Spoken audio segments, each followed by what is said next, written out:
Delhi liquor policy కేసులో ప్రత్యేక court సంచలనమైన తీర్పు చెప్పింది.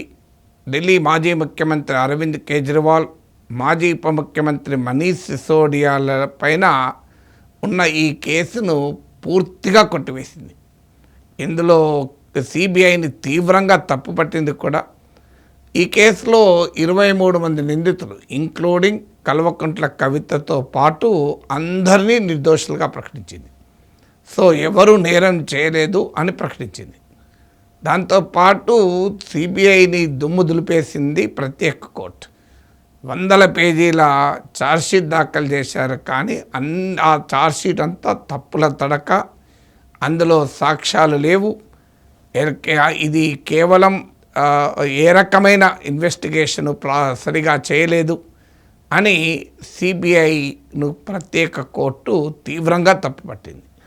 ఇది మరొకసారి ప్రతిపక్ష నేతల్ని వేటాడేందుకు సిబిఐ, ఎన్ఫోర్స్మెంట్ డైరెక్టరేట్ లాంటి వాటిని కేంద్ర సంస్థలు, వీటిని కేంద్ర ప్రభుత్వం ఎలా వాడుకుంటుందో ఈ తీర్పుతో మరోసారి బట్టబయలైంది. ఇంకా తెలియదు సిబిఐ దీన్ని హయ్యర్ కోర్టులో ఛాలెంజ్ చేస్తుందని. కానీ ప్రాసెస్ ఇస్ పనిష్మెంట్గా మనీష్ సిసోడియా అనేక నెలల పాటు జైల్లో ఉన్నారు. కేజ్రీవాల్ ముఖ్యమంత్రిగా ఉంటూ కూడా జైల్లో ఉన్నారు. కవిత కూడా జైల్లో ఉన్నారు. రాజకీయంగా తీవ్రమైన అప్రతిష్టను ఆమ్ ఆద్మీ పార్టీ ముట్టగట్టుకుంది. సో ఢిల్లీలో భారతీయ జనతా పార్టీకి అయితే ఈ లిక్కర్ పాలసీ గెలవడానికి ఉపయోగపడింది. ఇప్పుడు చివరకు కోర్టు ఇందులో కేసే లేదు, ఇది కేవలం అడ్మినిస్ట్రేటివ్ డిసిషన్సే తప్ప ఇందులో నేరం చెప్పడానికి, రుజువు చేస్తానికి ఏ ఆధారాలు లేవు అని కొట్టివేసింది.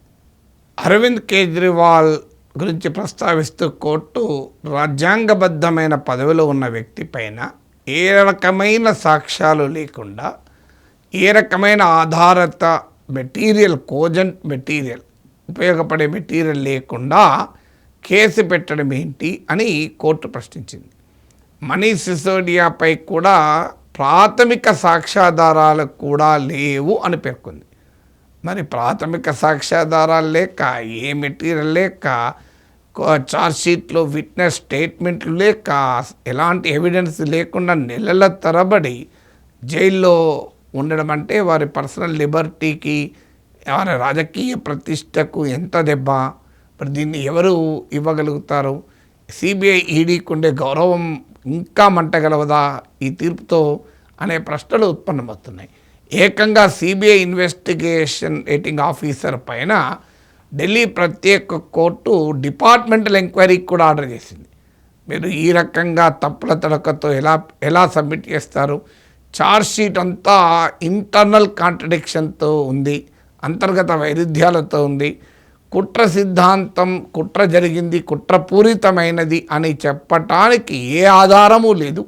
ప్రాథమికమైన మెటీరియల్ కూడా లేదు ఈ ఛార్జ్షీట్లో.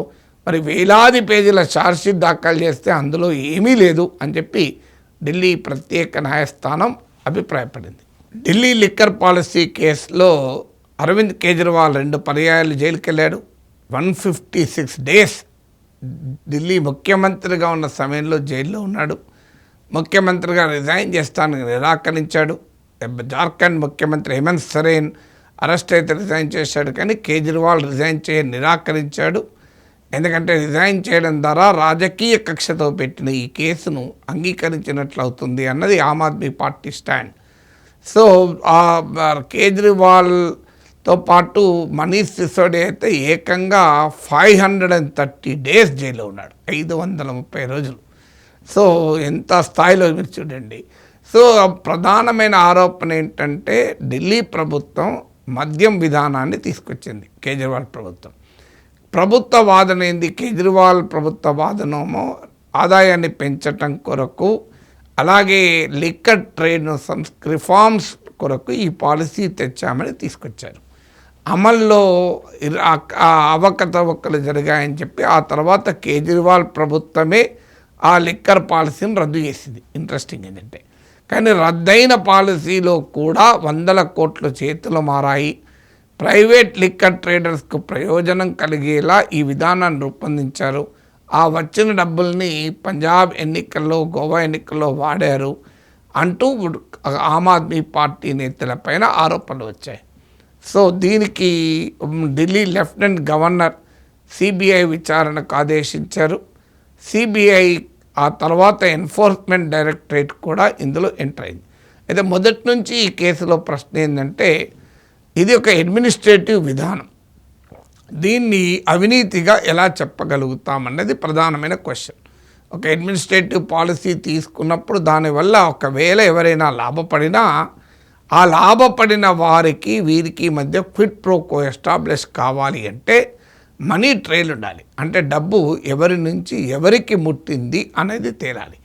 ఈ కేసులో మొదటి నుంచి కూడా మనీ ట్రైల్ లేదు, ఆరోపణలే తప్ప స్పష్టంగా ఎవరి నుంచి మనీ ఎక్కడికి చేరింది అనేది లేదు. కొన్ని మద్యం కంపెనీలు సిండికేట్గా ఫామ్ అయి ఆమ్ ఆద్మీ పార్టీ నేతలకు లంచాలు ఇచ్చాయని ఆరోపించబడిన మనీ ట్రయల్ అంటే మనీ ఎవరి నుంచి ఎవరికి వెళ్ళింది అనే ఆధారాలు ఎక్కడా లేవు. అందువల్ల అడ్మినిస్ట్రేటివ్ పాలసీ పైన అవినీతి అని అనవచ్చా అనేది ఒక క్వశ్చన్ అయితే, అడ్మినిస్ట్రేటివ్ పాలసీ వల్ల ఎవరికైనా లాభపడితే ప్రభుత్వంలో ఉన్నవారు ఒక విధానం తీసుకుంటారు, ఆ విధానం వల్ల కొంతమంది లాభపడవచ్చు, కొంతమంది నష్టపోవచ్చు, కొన్ని కంపెనీలు లాభం కలిగితే కలగవచ్చు. కానీ అది అడ్మినిస్ట్రేటివ్ పాలసీగా చూస్తారా, లేదా లాభపడిన వాళ్ళ కంపెనీల నుంచి ముడుపులు అందాయని చెప్పగలమా, ముడుపులు అందినట్టు ఎవిడెన్స్ లేకుండా అనే క్వశ్చన్ ముందుకొచ్చింది. ఇప్పుడు కోర్టు చెప్పింది ఏంటంటే, ఏ రకమైన ఆధారాలు లేవు, సాక్షుల స్టేట్మెంట్లు లేవు, సాక్ష్యాధారాలకు ఉపయోగపడే మెటీరియల్ లేదు, అవకతవకలు అంతర్గత వైరుధ్యాలతో ఛార్జ్షీట్ 1000 పేజీల్లో రూపొందించారు తప్ప అందులో ప్రాథమికమైన ఆధారాలు ప్రైమా ఫేసి ఎవిడెన్స్ కూడా మన ఇస్సీసోడిపై లేదు. ఎలాంటి కోజెంట్ మెటీరియల్ కేజ్రీవాల్ని ఇంప్లికేట్ చేయడానికి లేదు. ఇది పూర్తిగా ఒక ఫ్యాబ్రికేటెడ్ కేసుగా కోర్టు తీర్పును చదివితే అర్థమవుతుంది.